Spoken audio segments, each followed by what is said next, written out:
This is the story of one day in the life of four men. Not four ordinary men. Not an ordinary day. A perfect day. A day for which the foundations were laid over 130 million years ago.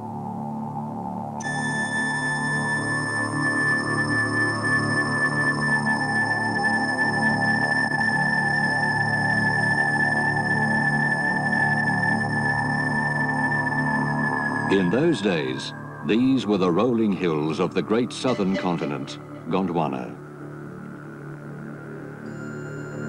Then came the continental drift.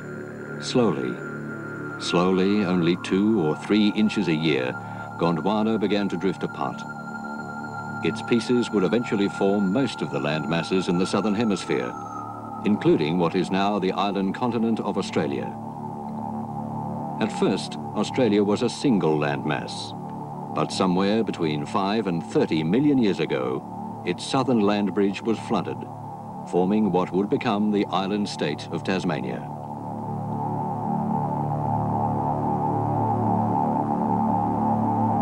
The land bridge has since been flooded and exposed about 7 or 8 times as the ice and the sea level came and went.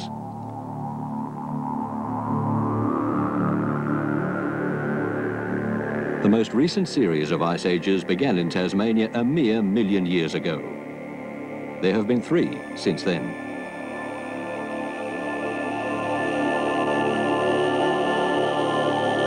Incalculable millions of tons of ice and snow lay on these hills like a vast sleeping animal, an animal whose claws spread out and gouge furrows in the land.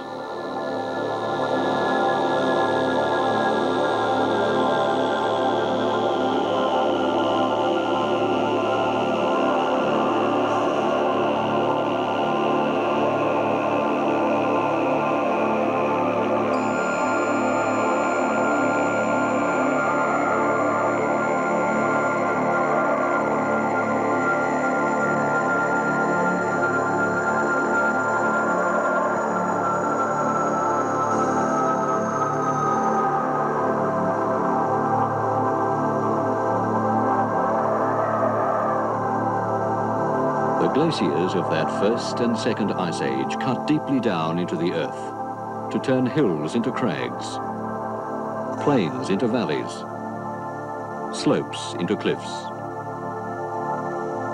The final ice age, only 15,000 years ago, put in the finishing touches.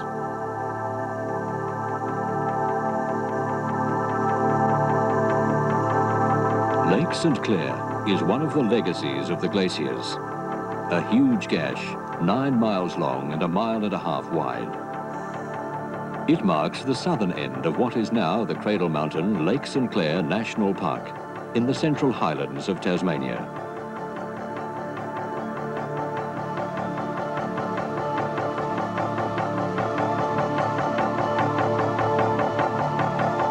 The depth of Lake St. Clair has never been fully sounded. Readings stopped at 1,000 feet, but there are deeps in the lake from which no echo has ever returned. The glaciers that formed the lake were deeper still, standing 450 feet above the present surface.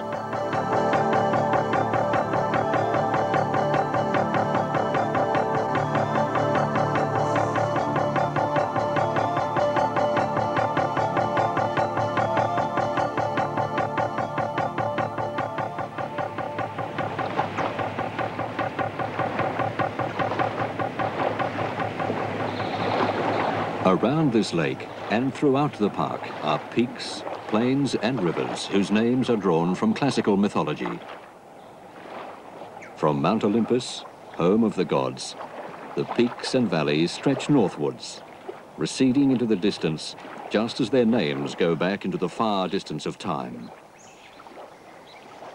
Alongside them, over the horizon, goes the overland track, the world-famous 50-mile walk from one end of the park to the other, which takes the walker through one of the world's last remaining temperate wilderness areas.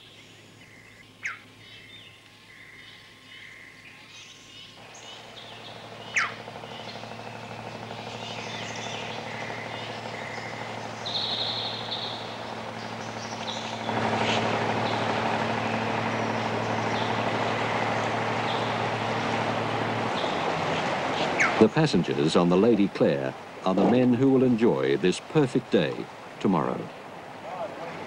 Stuart Scott, Adrian Harrington, Peter Steen, and John Burgess.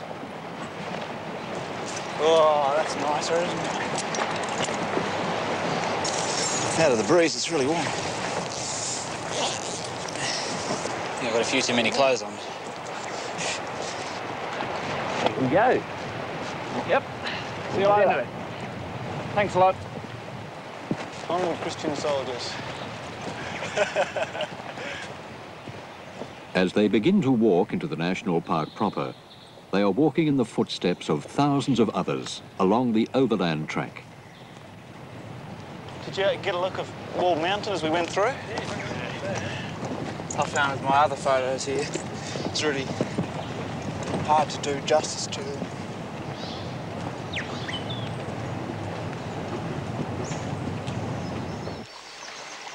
I'm far away, merrily on my way. I look back on my life, and I know. Stuart Scott, leading the party here, is a police training instructor at the Hobart Police Academy. Adrian Harrington, following him, is a science and mathematics teacher at a school near Hobart. Peter Steen has recently graduated from the University of Tasmania with a physics degree. And the last man in the party is John Burgess, a physical education teacher. On the banks of the Narcissus River, they pass one of many overnight staging posts that dot the overland track.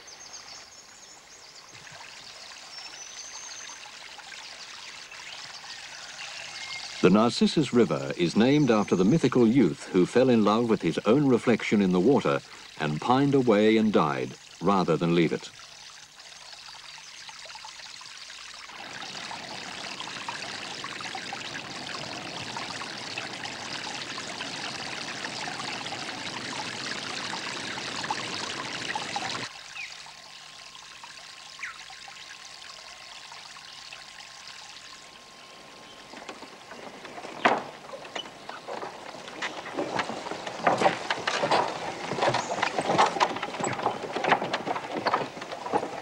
They cross Narcissus River for the first time.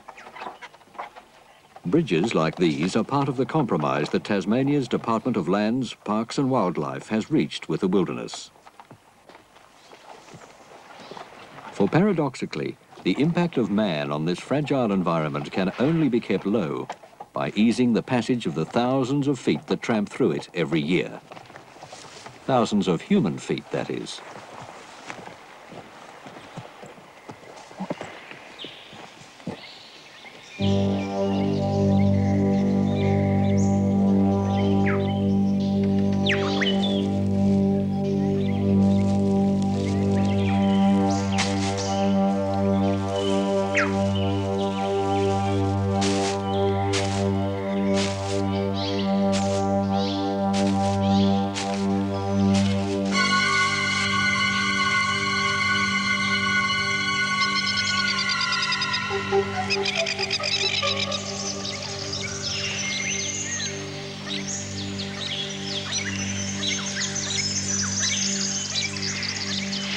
The scrublands on the other side of the river are dominated by these huge and very old clumps of button grass.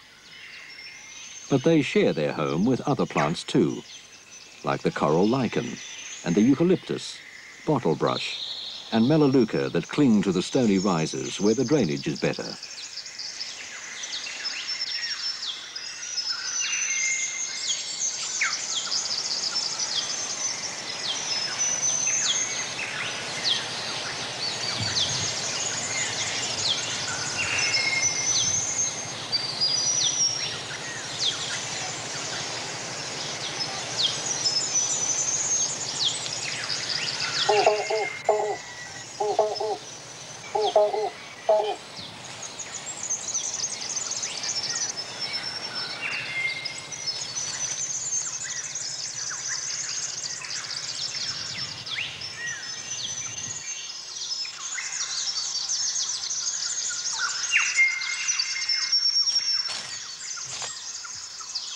These wet scrublands are rarely dry enough to walk through with any ease. So in wet weather, they can degenerate into a quagmire which is unattractive, unhealthy for the flora and fauna, and of course unnatural.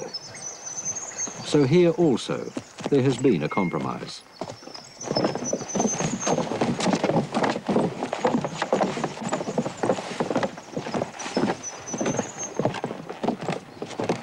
This boardwalk keeps the feet of the walkers well off the delicate peaty soil. It's used not only by walkers, but by animals too.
Soon, the open scrublands give way to eucalypt forest and then to pines, as the party turns off the well-trodden path of the overland track and into Pine Valley.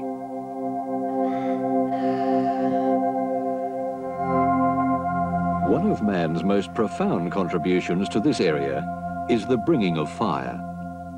The Tasmanian Aborigines first introduced wholesale fire, burning great tracts of forest so that game would come in to feed on the tender regrowth. Because the eucalyptus thrives on fire and the dry mineral soil it produces, eucalypt forests have largely replaced the stands of pencil pine and king billy pine, which once graced this area and gave it its name. Ironically, the last full-blood male Tasmanian Aborigine, who died in 1869, was also known as King Billy.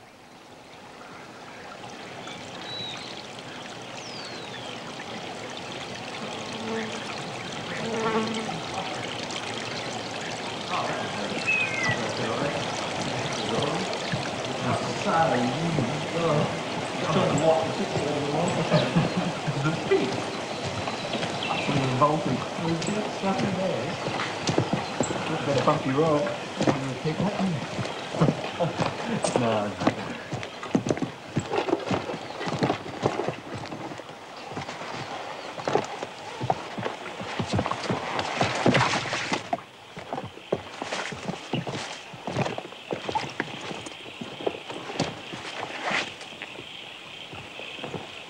The wilderness evokes a different response in everyone, even in these four, who have a common purpose in being here. Peter Steen. It depends how I'm feeling at the time.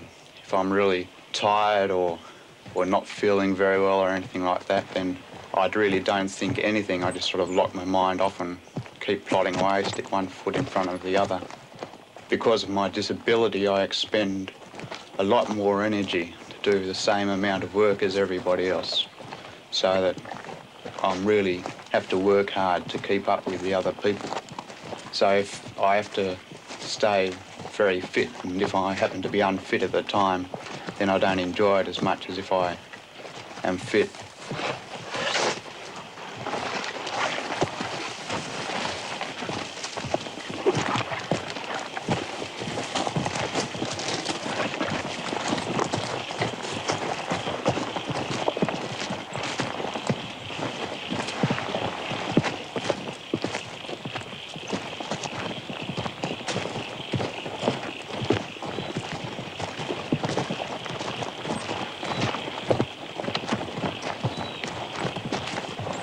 Stuart Scott.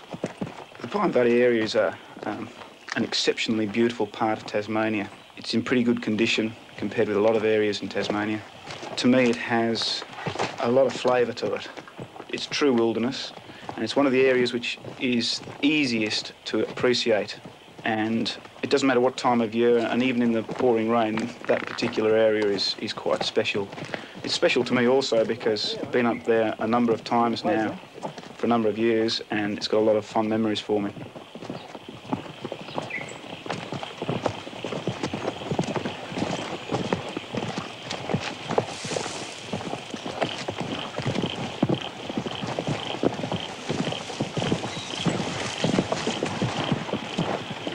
Here in the subalpine forest of Pine Valley, the walkers are watched over everywhere by the Pandani, unique to Tasmania and one of the world's tallest members of the heath family. The atmosphere here is quite different from the open plains. The flora are much more varied too. Sassafras, myrtle, yellow gum, leatherwood and many other species all have their own niche in the complex social life of the forest.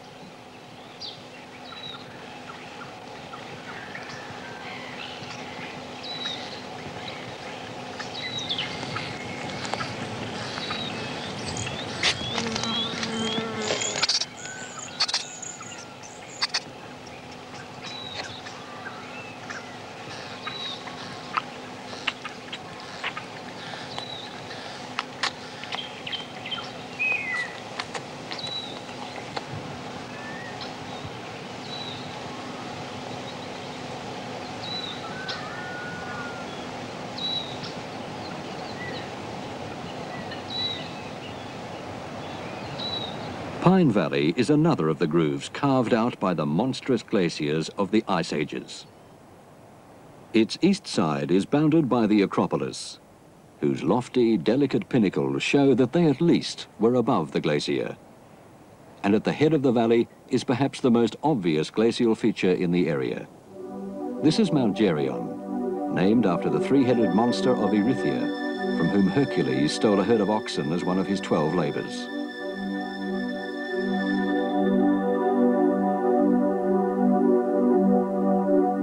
The head of a glacier once lay against the side of Mt Geryon, and its huge weight and the millennia of snowfall gradually chiselled away the whole side of the mountain. There would be nothing remarkable about this had it not been happening on the other side of the same mountain at the same time. The result is a half-mile-long ridge, a classic arête, with sheer walls over 1,000 feet high dropping away on either side to the deeply scored valleys below, where the cutting action of the glacier is again shown in the lines of vegetation. On the other side of Pine Valley, the western side, the upper limit of the Ice Age is clearly visible in the horizontal line of debris across the face of Mount Gould. Only the peak would have been visible above the ice. Next to Mount Gould is the Minotaur, the half-man, half-bull who guarded the labyrinth of King Minos. And the walking party is headed for a plateau hidden by the stately pillars of the Parthenon.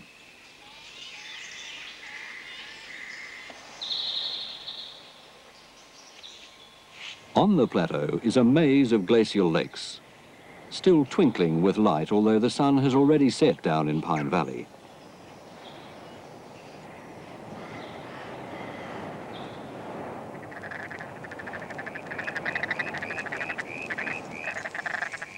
"5 hours out from Lake St. Clair, the party arrives in this maze overlooked by the Minotaur.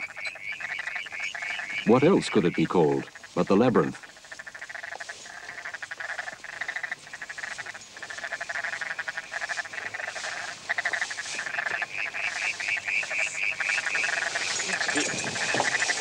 It's one of those funny bloody things. Something which isn't difficult, it's just not very secure.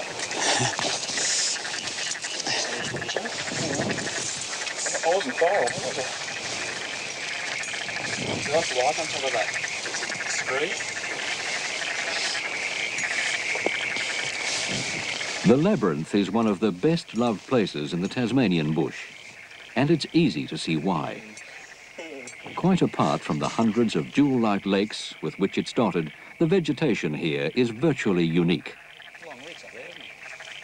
This plateau, once scoured by glaciers and now shaved by icy winds, allows nothing to grow tall. The deciduous beech, also called fagus, Antarctic beech, or tanglefoot, for reasons which are obvious when you walk through it, is the only native winter deciduous tree in Australia. Here it sprawls around everywhere under the few taller trees, the Tasmanian snow gums and pencil pines.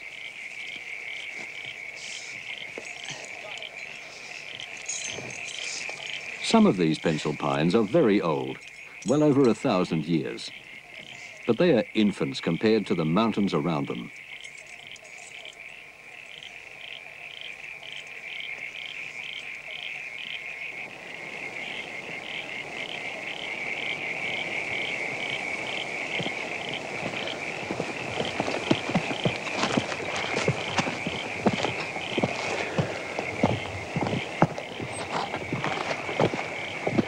How about it? It's good, isn't it? From the labyrinth, it's quite clear why Geryon, a mile away on the other side of Pine Valley, is named after a three-headed monster, and why it was once known as the rifle site. And it begins to be obvious what the purpose of this trip is. It's pretty difficult. Oh, you never know. Well, the rock looks pretty crumbly down the bottom, though. A bit more. Yeah, put a billy on, eh? What's for tea? Noodles. A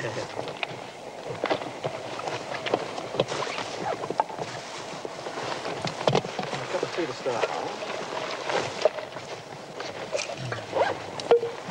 You want to go get the water?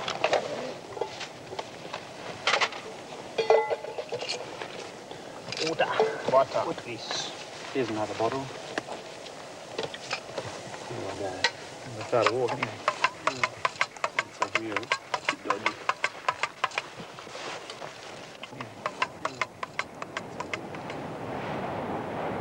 Overnight, the temperature at the labyrinth drops to 10 degrees Fahrenheit. The party has no tents, but a down sleeping bag and a Gore-Tex bivouac bag will keep out almost anything.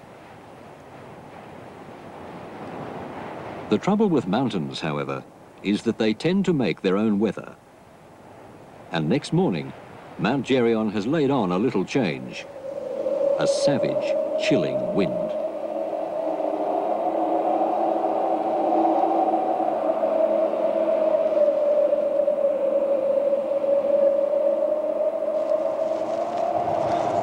We better get into it, actually. Yeah. Sun's up. Let's make a move. Farmer.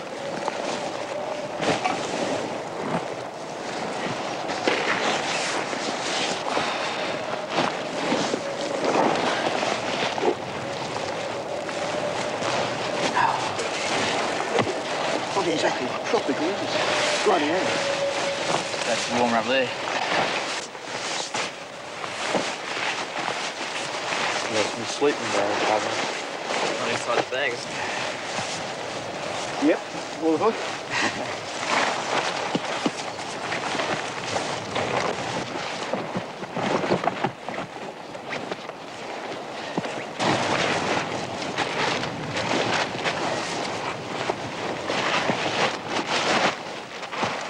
The north summit of Geryon was first climbed by Hugh Gordon and David Wilson in 1937. At that time, David Wilson was a youth of 15. It was during our day's trip to Mt Hyperion that Hugh Gordon and I decided that what is now known as the North Peak of Geryon looked rather appealing, and we decided, well, if we could make it, we would try. It was late, very late in the afternoon. We didn't know exactly what to expect, of course, and we had no ropes. Such impediment wouldn't be considered in those days. There was enough to carry our own food and tents and gear. We didn't find it particularly hard once we found the necessary leads by deviating, which is probably the easier route which is taken today. It was probably just similar to that. From Mt Geryon, of course, you could look down to what we call which then called the foresight, and the fact that later date, many years later, that somebody would climb this was beyond our belief.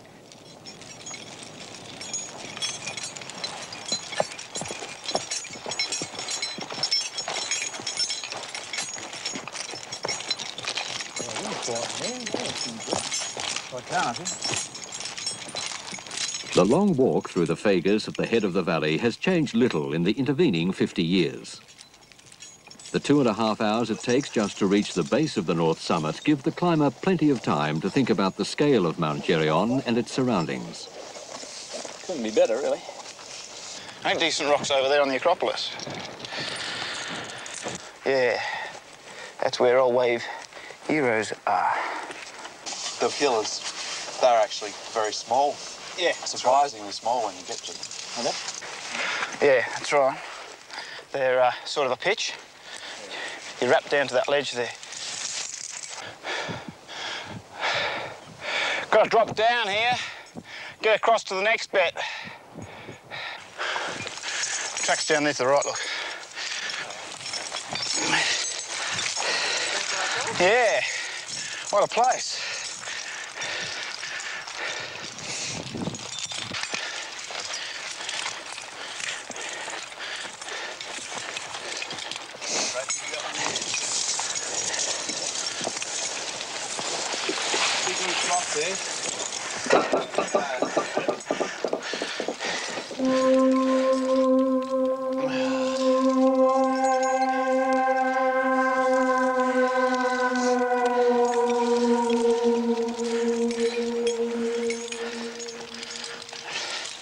Today, this party intends to climb all the peaks in a single day.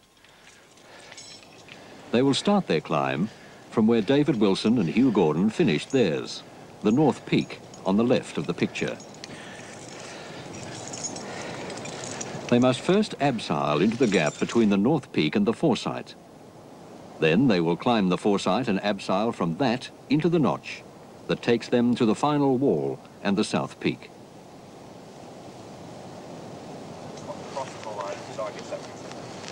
Now that they've found a solid anchor, Peter Steen prepares the ropes for the first abseil.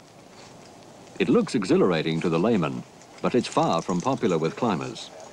Having to rely on that one anchor up the top instead of a series that you put in as you go when you're leading, it can be a little bit scary, especially if you can't see the anchor and what it's doing as you're abseiling down, or if the rope is going over a sharp edge or anything like that.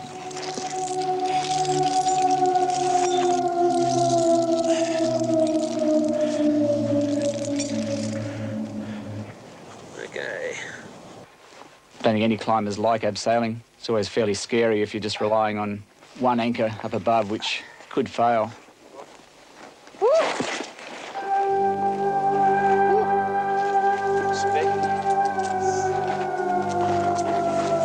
How's that one? That was better, wasn't it? Happy with that then?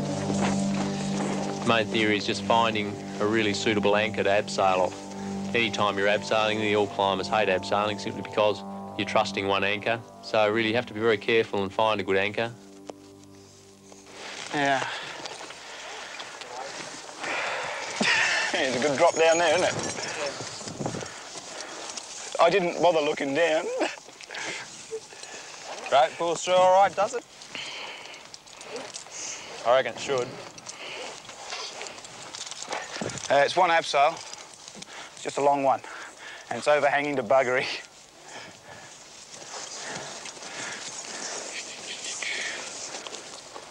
Coming from the other side of it, okay?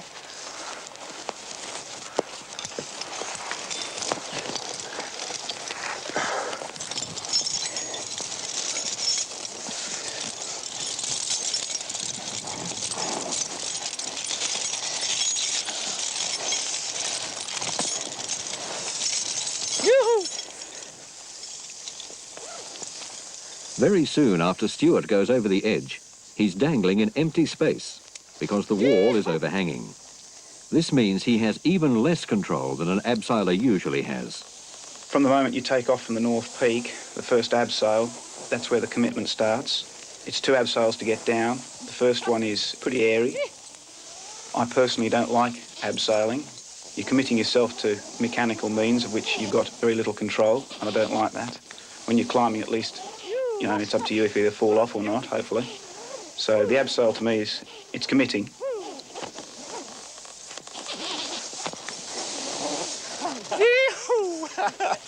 Oh, amazing. Whoa.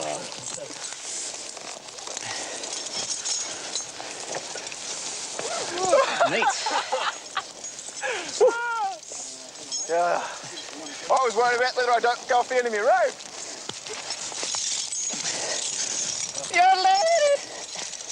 Stuart is down to the first ledge with just enough rope. Off rope.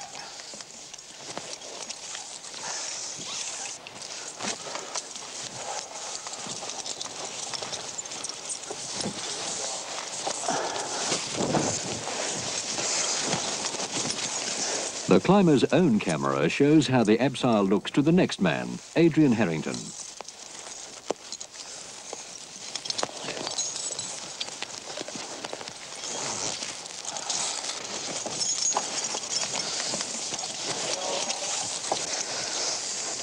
I've been up here to go climbing, I think 3 times now. A couple of times we've come in the summertime and been snowed on.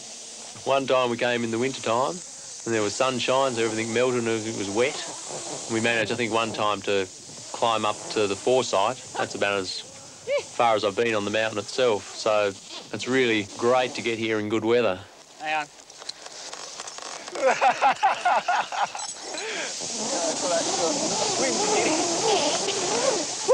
How I go.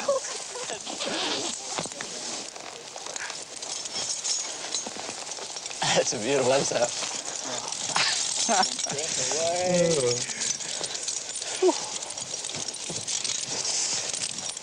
As the first pair, Stuart and Adrian, start preparing for the next abseil, John Burgess sets off. John has attempted the traverse of Geryon before, without success. We got down to the notch between the South Peak and the Foresight, and we went to pull our ropes down and found that they were stuck at the top. The person I was with at the time climbed up as far as he could, and using a knife he had, he just hacked through the rope, and we used that part of the rope to abseil back down the Foresight Gully. And then we walked back around up to the top of the South Peak and retrieved what was left of our rope. Yeah, you don't want to hang around there, do you?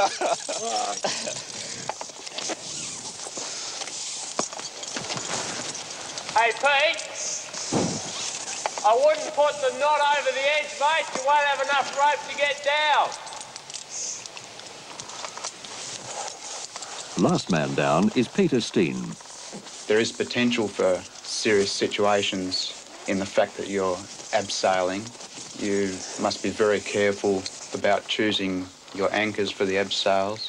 And you must also be very careful about making sure you don't get your ropes stuck when you're trying to pull them through. A lot of bad situations have arisen because of that. Oh, Pete. Thank you.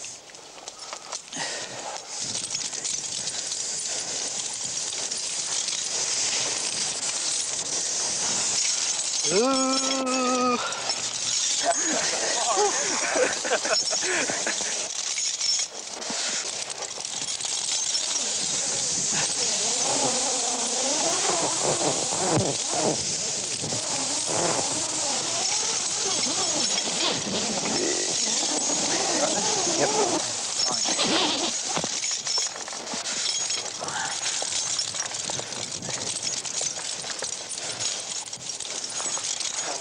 With both parties down, Amazing, eh? now comes the moment of truth, the moment of retrieving the 2 ropes. When they pull one, the other should follow.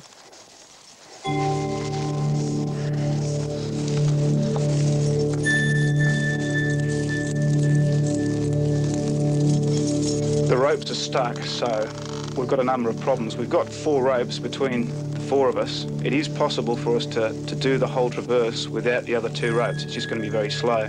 But that means we've got to somehow retrieve the ropes that are left back up on the North Peak. The mountains of Tasmania are no place for the unprepared. All around the team stretches mile after lonely mile of wilderness. The nearest climbers could be 50 miles away, and they might as well be on the moon. If the Geryon team want to have any luck, they're going to have to make it for themselves. Hopefully, we'll be able to climb up the foresight, attach another rope to the 2 ropes that are dangling, retrieve them by pulling them at a different angle. From pulling them from the bottom, we can't get enough, they seem to be crossed, and therefore we're pulling the rope onto itself and it just won't come down. So hopefully by going up the foresight, we'll reduce the angle and it'll come off. H, I'll try pulling red.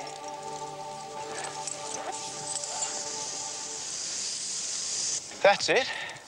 That's it. Yep, has gotcha. And they've done it. From the top of the foresight, Adrian has managed to free the jammed ropes and pull them down. It's incidents like this that demonstrate the difference between mountaineering and ordinary rock climbing, and the importance of experience.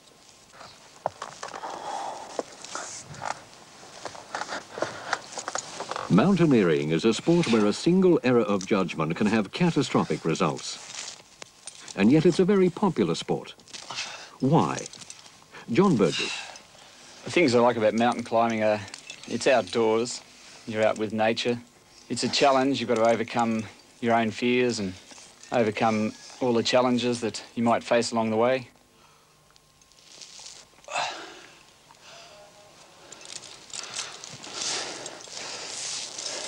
Okay, I'm safe. I might as well just lead straight through the way I am. Got any gear? No, I'd just take a 2.5 friend. You can always use a 2.5 friend. H, if you can let me have the red rope, I can rig up the next abseil. I reckon it'll only take half a rope. Peter Steen now leads towards the top of the foresight. A climbing accident in which he broke his back left Peter a paraplegic.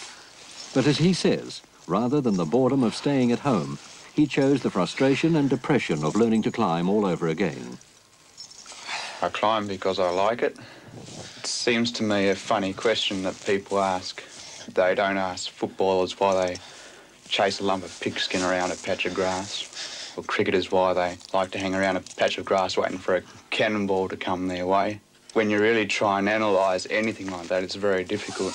But I guess it has to do with it being different from a lot of other sports. You're in the outdoors, and the friends you make when you're doing it, I suppose. Safe, John. G'day. You haven't got a 2.5 friend on you? Or a 3?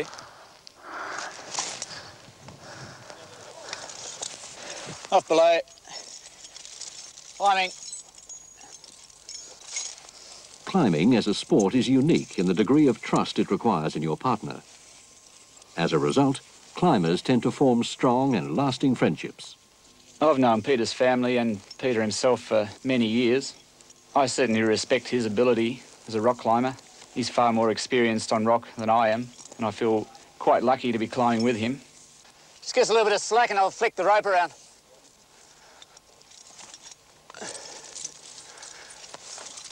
Okay. I feel if we came to any difficult sections that I didn't feel confident, say, to lead, he'd be able to, take the sharp end of the rope and lead the way out. And as a friend over a number of years, I wouldn't say I know him really well, but, I think we respect each other.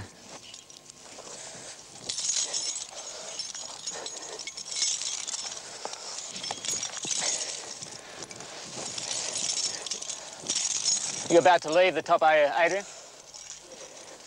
Okay.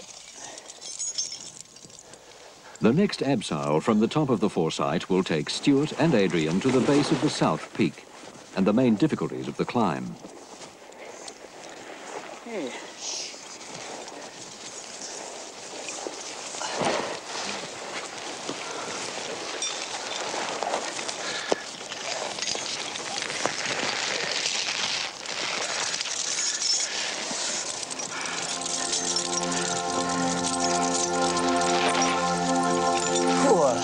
Cooler down here.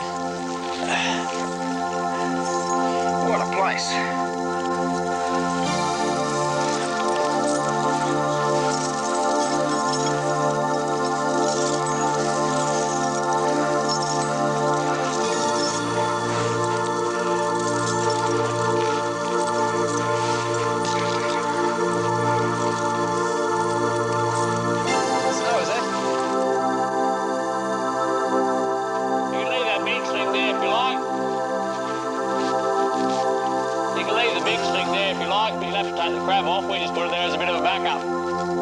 Check. If you're not happy with the chock stone, you can use the big one.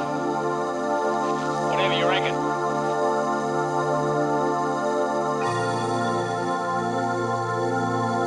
The tiny silhouetted figure of John as he arrives in the notch at the base of the foresight gives an indication of the scale of the mountain and the seriousness of the climbing. As the sun begins to sink, the freezing temperatures in the shade between the peaks remind the climbers of last night's extremes. 1,000 feet higher than the labyrinth, Mt Geryon is not a good place to be benighted. Hey, sunshine. Adrian and Stuart are gradually emerging from the shadows to attack the final wall in the afternoon sunlight.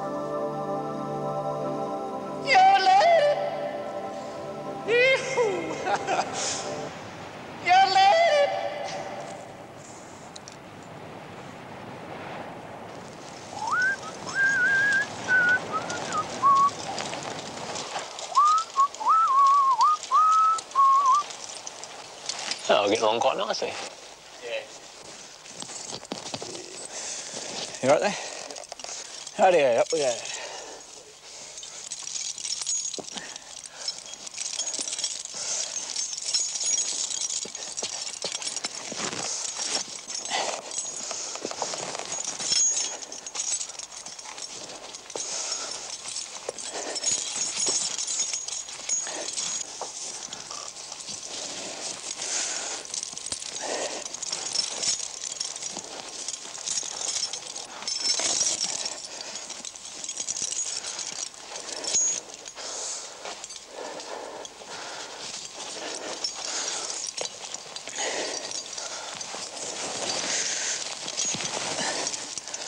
What makes the difference between a top climber and an average climber is not strength, or size, or even courage. It's a combination of a superb sense of balance, a high degree of physical and mental fitness, and a very fine judgment of what is and is not possible. A top climber moves like a cat, in places where a cat would be unlikely to tread.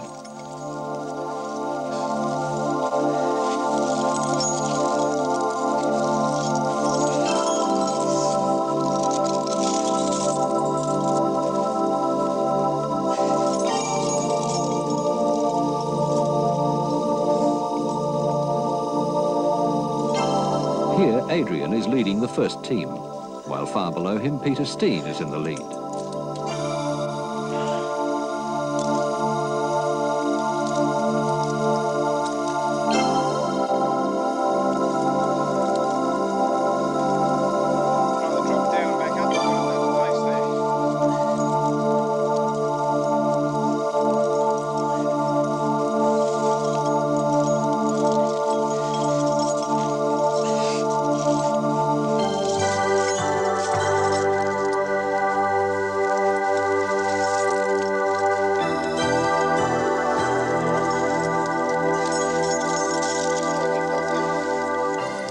In a climbing team, only one person climbs at a time.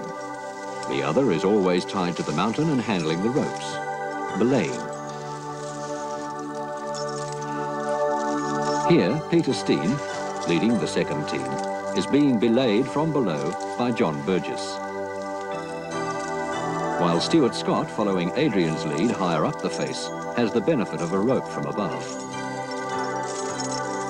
The second person on the rope is obviously at considerably less risk than the leader.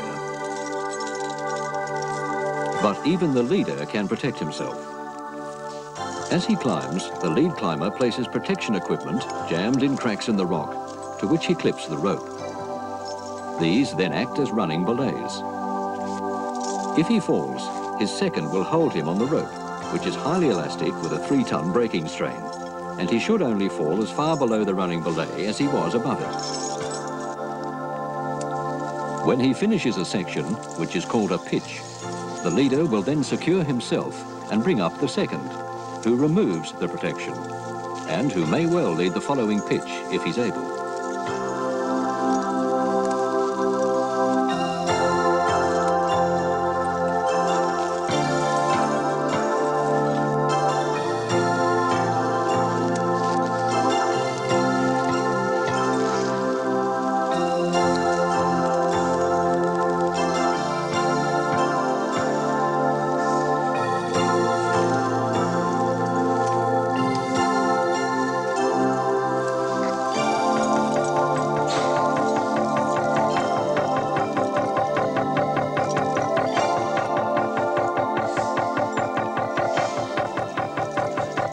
Yeah, a bit off-putting, isn't it?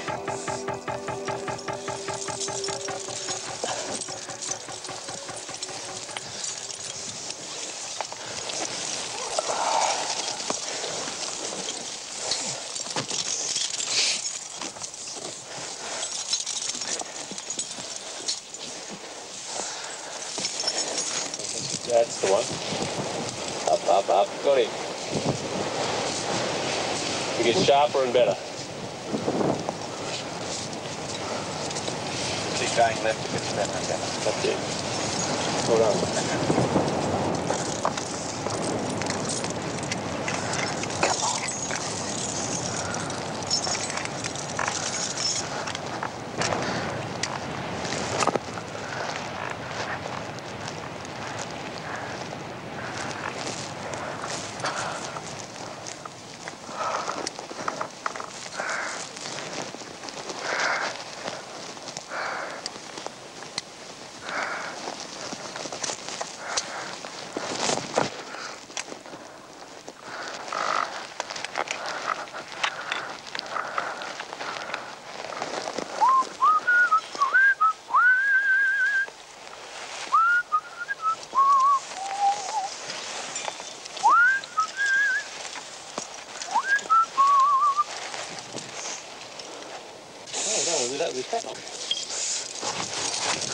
The leading pair are now on the final pitch that will take them to the south summit of Geryon. Between them and the ground is an empty space that would fit the Chicago Sears Tower, which itself would be dwarfed by the landscape around them. This is a time when trust really matters. I've been climbing with Adrian for a long time. It's a bit embarrassing actually because Adrian first started leading with me and he very rapidly overtook my abilities in leading. I would like to say perhaps that we complement each other a bit. His leading ability far exceeds that of mine. It's great that I've been able to teach him how to climb. He climbs much better than I do, but he still condescends to climb with me. I know exactly what he's going to do in a situation. I don't even have to look at his belays. I know that they're as good as he can possibly make them. I have every confidence in his ability. I would like to think that he has that confidence in mine as well.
You're on belay.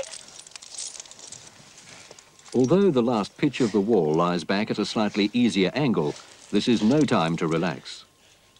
And even if they were tempted to, the space beneath their feet, the exposure, as climbers call it, is an ever-present reminder that climbing can be dangerous. It's just a partnership, really. The more you climb with someone, the more you develop that sort of trust and the more you know them. I think the friendships you develop climbing are probably stronger than a lot of other things simply because trusting is so important. Literally, that your life is in their hands half the time and theirs is in yours the rest. It is a very strong friendship. It's good.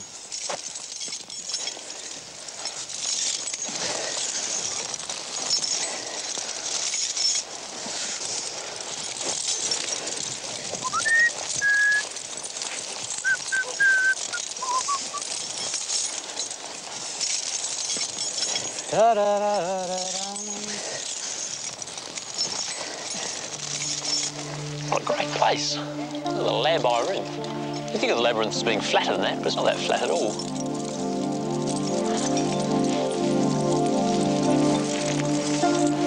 Good. Having done it.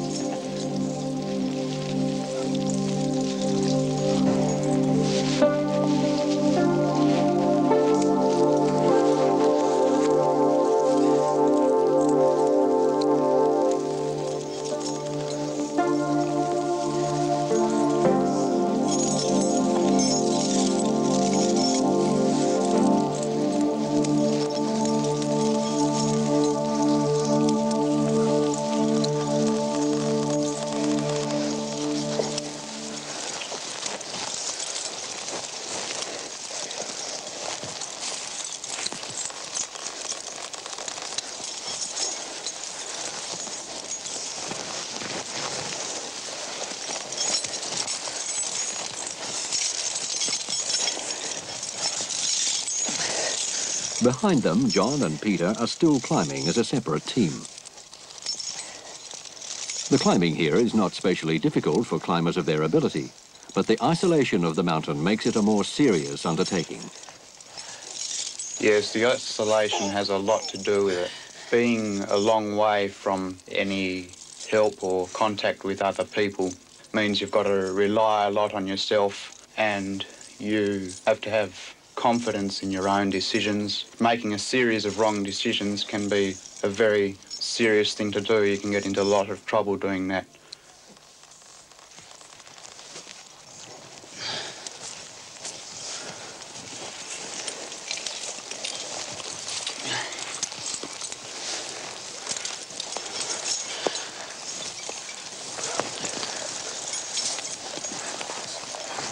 Get over there or not?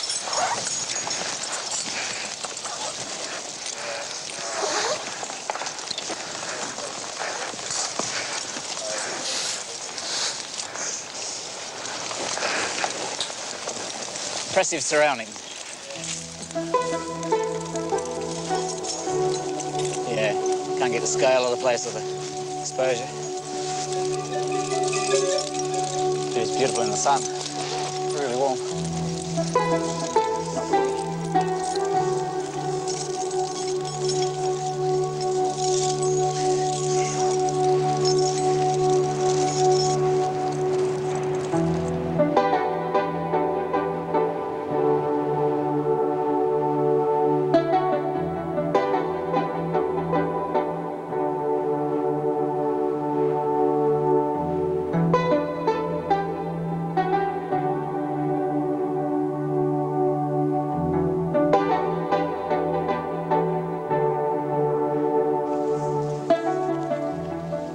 It's always very satisfying, I think, when you finish a climb like that.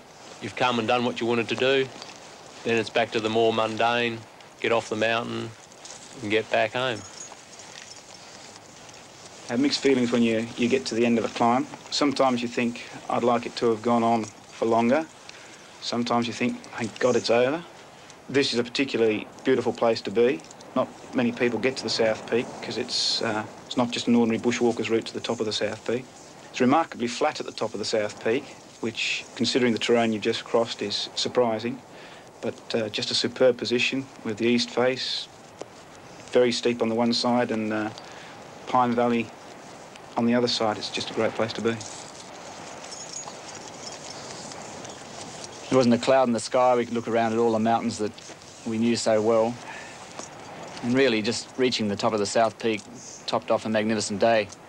We could look back on all the things we'd done, the abseils and the airy, exposed climbing, and realise that we'd achieved something good that day.